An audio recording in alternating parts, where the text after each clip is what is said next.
الحمد لله رب العالمين وبه نستعين والصلاة والسلام على رسوله النبی الکریم وبعد۔ سال بھر کے سب سے زیادہ فضیلت والے جو ایام ہیں وہ جاری و ساری ہیں۔ میری مراد عشرہ ذی الحجہ ہے، جیسا کہ اللہ کے نبی صلی اللہ علیہ وآلہ وسلم کا فرمان ہے، ما من ایام العمل الصالح فیہن احب الی اللہ من هذه الایام یعنی العشر۔ سال بھر کے دنوں میں کیے جانے والے اعمال کا وہ مرتبہ نہیں ہے جو ان دنوں میں کیے جانے والے اعمال کی فضیلت ہے۔ بعض روایت میں آتا ہے صحابہ نے پوچھا اللہ کے نبی صلی اللہ علیہ وسلم، یعنی کوئی عمل بھی افضل نہیں ہے حتیٰ کہ جہاد بھی؟ آپ نے فرمایا ہاں، جہاد کا عمل بھی ان دنوں کے اعمال سے افضل نہیں ہو سکتا سوائے ایک صورت کے، اور وہ صورت یہ ہے کہ کوئی شخص، کوئی مجاہد اپنی جان اور مال لے کر اللہ کی راہ میں جہاد کی غرض سے نکلے اور ان میں سے پھر کسی چیز کے ساتھ واپس نہ آئے، یعنی اس کے پاس جو کچھ تھا اس نے اللہ کے لیے لٹا دیا، اپنی جان اللہ کی راہ میں اس نے یعنی شہادت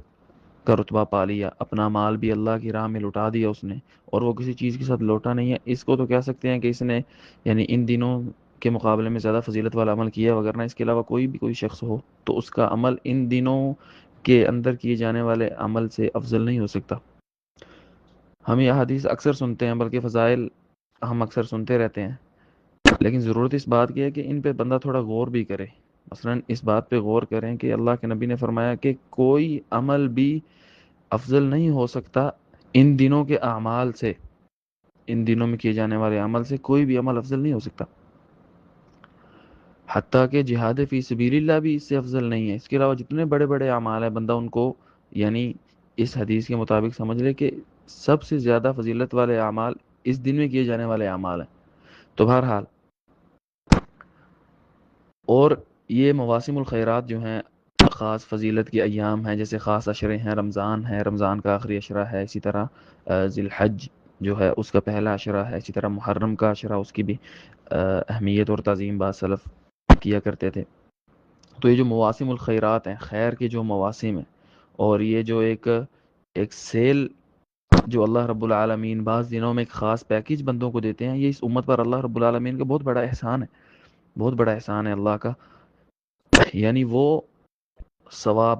اور وہ مقام و مرتبہ جو پچھلی امت کے لوگ، پچھلی امت کے عباد زہاد کئی کئی سال کی ریاضتوں کے بعد وہ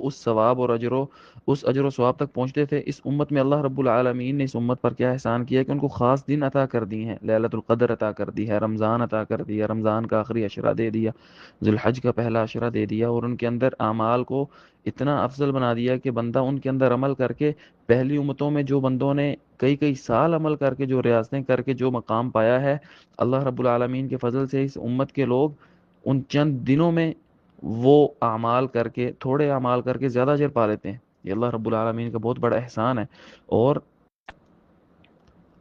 اور اس نعمت کی قدر یہی ہے کہ بندہ ان سے خوب خوب فائدہ اٹھا لے، نعمت کی قدر یہی ہے کہ بندہ ان سے خوب خوب فائدہ اٹھا لے۔ اور ان ایام میں دیکھیں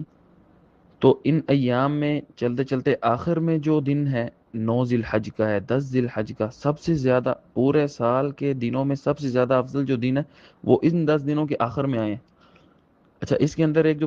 بڑی سمجھنے کی بات ہے، اور ہمارے ہاں عمومی طور پہ اس معاملے میں بہت کوتاہی ہو جاتی ہے کہ لوگ سمجھتے ہیں کہ فضیلت والے ایام میں آئیں گے تو ان کے اندر عبادت کر کے خوب فائدہ اٹھا لیں گے۔ دیکھیں ایسا نہیں ہوتا، ایسا نہیں ہوتا۔ Practice makes a man perfect, ایسا ہوتا ہے نا کہ بندہ ایک کام کو کرتا ہے یہاں تک کہ اس کے اندر بہتری تک پہنچتا ہے، پھر بہتری سے بہترین تک پہنچ جاتا ہے، کرتے کرتے بندہ یعنی خوب کسی کام کے اندر خوب مہارت کب آ جاتی ہے؟ جب انسان نے اس سے پہلے کچھ ریاضتیں کی ہوں اس کام کے لیے۔ عبادت کے معاملے کے اندر بھی اسی طرح ہے، آپ یعنی عبادات کے معاملے میں دیکھیں نا، آپ رمضان کا دیکھیں، رمضان کے اندر اللہ رب العالمین 30 دن رکھے ہیں، لیکن رمضان میں سب سے افضل ایام اللہ رب العالمین نے کب رکھے ہیں؟ بالکل آخر میں جا کے،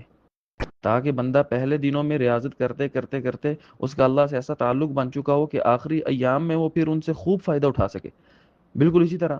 نماز کا معاملہ دیکھ لیں، بندہ پہلے وضو کرتا ہے، اسی طرح فرائض سے پہلے نوافل کا اہتمام کرتا ہے، تو یہ چیزیں بندے کو ذہنی طور پہ تیار کر چکی ہوتی ہیں اور اس کا اللہ سے ایک قسم کا تعلق پہلے بنا چکی ہوتی ہیں۔ اس کے بعد بندہ فرائض میں جاتا ہے تو فرائض میں، فرض نماز میں اس کا تعلق اللہ سے پھر خوب جڑ جاتا ہے، اسی طرح فرائض کے اندر غور کریں، فرائض کے اندر بھی یہی ہے، بندہ فرض نماز پڑھتا ہے، فرض نماز میں یعنی ایک رکعت میں سب سے زیادہ جو اللہ کے قرب کا جو ایک مقام ہے اور جو اللہ کے قرب کا جو عمل ہے سب سے زیادہ، وہ کون سا ہے؟ وہ سجدہ ہے۔ بندہ رکعت میں کھڑا ہے، اس کے بعد اس نے رکوع کیا، پھر سجدے میں گیا ہے، تو یہ عمل،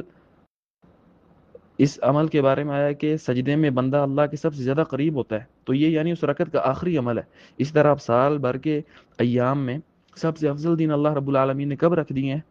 اس سال کے اسلامی مہینوں میں سے سب سے آخری مہینے میں، یعنی ذی الحج اسلامی مہینوں میں سے 12 مہینوں میں سے آخری مہینہ ہے، تو اس میں اللہ رب العالمین نے جو یہ خاص دن رکھے ہیں، تو اس سے یہ حکمت واللہ عالم سمجھ آتی ہے کہ انسان اگر اس نے ان خاص دنوں کے آنے سے پہلے اس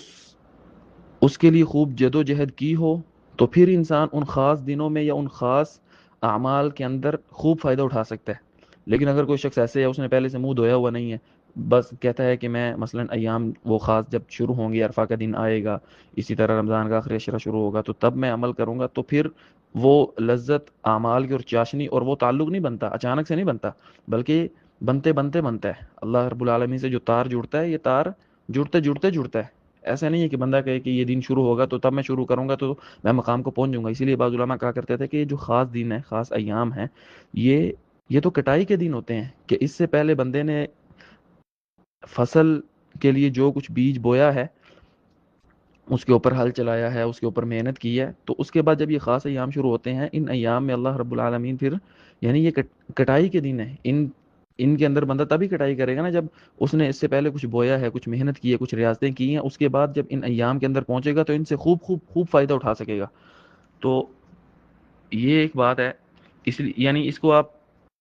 عرفہ کا دن یعنی 3-4 دن کے بعد انشاءاللہ اللہ رب العالمین ہم سب کو اس تک پہنچائیں۔ عرفہ کا دن کی تیاری میں یہ بات شامل ہے کہ انسان ابھی سے اللہ رب العالمین کے ساتھ اپنا تعلق مضبوط کرنا شروع کرے، ابھی سے، یعنی آپ روزوں کا اہتمام کریں۔ اسی طرح دیکھیں نا اس عشرے کے اندر بھی اللہ کے نبی صلی اللہ علیہ وسلم کیا کرتے تھے؟ 9 دن کا روزہ رکھا کرتے تھے، مسلسل 9 دن کا، اور ان دنوں میں سے بھی سب سے یعنی ایک وہ دن کہ جس کی خاص الگ سے فضیلت ہے، وہ کون سا ہے؟ عرفہ کا روزہ، 2 سال کے گناہوں کی معافی، ٹھیک ہے۔ اسی طرح عرفہ کے دن کے اندر آپ دیکھ لیں، عرفہ کا دن یعنی سارے کا سارا دن، عرفہ کے دن کے اندر کئی فضائل جمع ہو جاتے ہیں، جیسا کہ اللہ رب العالمین کا آسمان دنیا پہ نزول فرمانا، اسی طرح اللہ رب العالمین کا بندوں پر یعنی فرشتوں کے سامنے اللہ کا مخلوق پر فخر کرنا کہ مقام عرفات میں کیسے لوگ جمع ہوئے ہیں اور اللہ کی عبادت کر رہے ہیں، سب کچھ چھوڑ چھاڑ کے اپنے کمفرٹ زون سے نکل کے 2 چادروں میں بندے ہوئے اللہ کے سامنے ہاتھ پھیلائے ہوئے گڑ گڑا رہے ہیں، اور اللہ رب العالمین اس منظر پر کیا کرتے ہیں؟ اللہ رب العالمین فخر کا اظہار کرتے ہیں فرشتوں کے سامنے کہ دیکھو یہ ہے میرے بندے جو سب کچھ چھوڑ چھاڑ کے میرے سامنے آئے ہیں۔ اس طرح اس دن میں اللہ رب العالمین مغفرت کے پروانے جاری کرتے ہیں، اور یہ دن خاص دعا کا دن ہے، خاص دعا کا دن ہے، دعا کا دن ہے۔ اللہ کے نبی صلی اللہ علیہ وسلم نے فرمایا، اس دن کی خاص دعا کا بھی اللہ کے نبی صلی اللہ علیہ وسلم نے تذکرہ کیا کہ اس دن میں کہا جانے والا سب سے بہتر کلمہ جو میں نے یا مجھ سے پہلے انبیاء نے کہا ہے وہ کیا ہے؟ لا الہ الا اللہ وحدہ لا شریک لہ لہ الملک ولہ الحمد وہو علی کل شیء قدیر۔ اس کے اندر بھی ایک غور کرنے کا مقام ہے، اور وہ یہ ہے کہ اچھا یہ دن ہے، دن عبادت کا دن ہے، یہ جو عرفہ کا دن ہے یہ عبادت کا دن ہے، اس لیے بعض سلف سے ملتا ہے کہ وہ سال بھر کی اپنی حاجات کو سنبھال کے رکھتے تھے کہ عرفہ کے دن ایک خاص جو عبادت کا وقت ہے، اور دعا، عبادت بھی کون سی؟ دعا، تو اس دعا کے دن میں ہم اللہ رب العالمین کے سامنے اپنی حاجات رکھیں گے تو اللہ رب العالمین ان کی دعاؤں کو قبول کرتے تھے۔ تو اس دن میں بھی دیکھیں یعنی یہ دن کتنا فضیلت والا ہے، اس دن میں بھی جو ایک پیک کا جو وقت ہے وہ ہے عصر سے مغرب تک کا وقت، عصر سے مغرب تک کا وقت، اس وقت میں اللہ رب العالمین آسمان دنیا پہ آتے ہیں۔ تو بات کرنے کا مقصد یہ ہے کہ انسان یعنی ان تمام باتوں سے کہ سب سے زیادہ فضیلت والا مقام یا سب سے زیادہ فضیلت والا عمل اللہ رب العالمین نے ایسے دنوں میں رکھ دیا یا ایسے اوقات میں رکھ دیا جو بالکل انتہائی ہوتے ہیں، بالکل آخری ہوتے ہیں، ٹھیک ہے۔ اس طرح آپ مثلا دن کی نمازوں کے اندر آپ غور کر رہے ہیں، دن کی نمازوں کے اندر بھی یہی معاملہ ہے کہ فجر، ظہر، عصر کی نماز کی ایک الگ سے خاص فضیلت ہے۔ اس طرح فجر کی بھی وہی فضیلت ہے، لیکن عصر بالکل جو کہ اختتام ہی بنتا ہے، جہاں پہ سورج غروب ہوتا ہے اور دن کا اختتام ہوتا ہے، عصر کی نماز ہے۔ اللہ کے نبی صلی اللہ علیہ وسلم نے فرمایا کہ عصر کی نماز اور فجر کی نماز تم پڑھو تاکہ اللہ رب العالمین کی تمہیں دیدار حاصل ہو۔ تو بات کرنے کا مقصد یہ ہے اور خلاصہ یہ ہے کہ خاص فضیلت والے جو زیادہ سے زیادہ فضیلت والے جو اوقات ہیں یا زیادہ سے زیادہ فضیلت والے جو ایام ہیں، اللہ رب العالمین ان کو انتہا میں رکھا ہے، اور اس کا مقصد یہ ہے کہ انسان اس سے پہلے خوب تیاری کر کے جب اس مقام پہ پہنچے تو اس سے پھر صحیح صحیح فائدہ اٹھائے۔ تو اللہ رب العالمین ہمیں بھی توفیق دے، عرفہ کا دن آنے سے پہلے اس کے لیے بندہ خوب خوب تیاری کرے، اور اللہ رب العالمین سے توفیق کا سوال بھی کریں۔ هذا ما عندي والله تعالى اعلى واعلم، واسناد العلم الي اسلم، وصلى الله وسلم على نبينا محمد۔